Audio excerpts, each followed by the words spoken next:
जाई सीज के। जाए दिन सैया सर्दी धोली हमरा चीज के। जाए दिन सैया सर्दी धोली हमरा चीज के।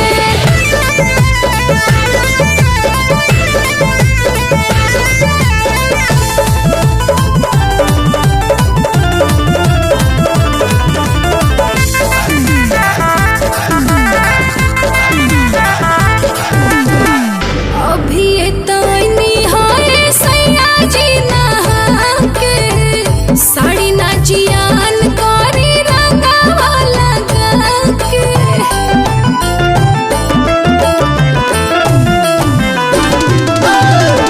एक बेरी औरी रानी कली नहान हो।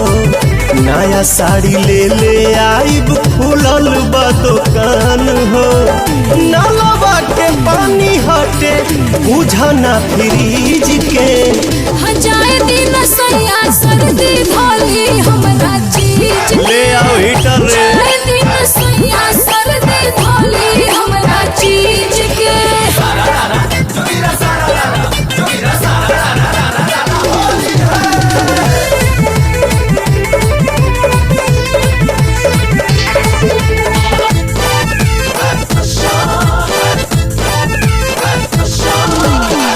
गाल पे गुलाल भोले तने सा लगाली।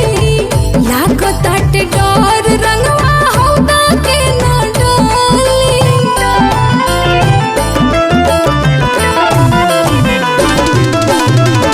करी नाही साइड इफेक्ट ई सकीन पर।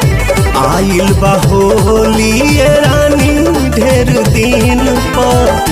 पवन आजाद संगे खेला गीज गीज के। जाए दिन सैया सर्दी धोली हमरा चीज के। खेला ना। जाए दिन सैया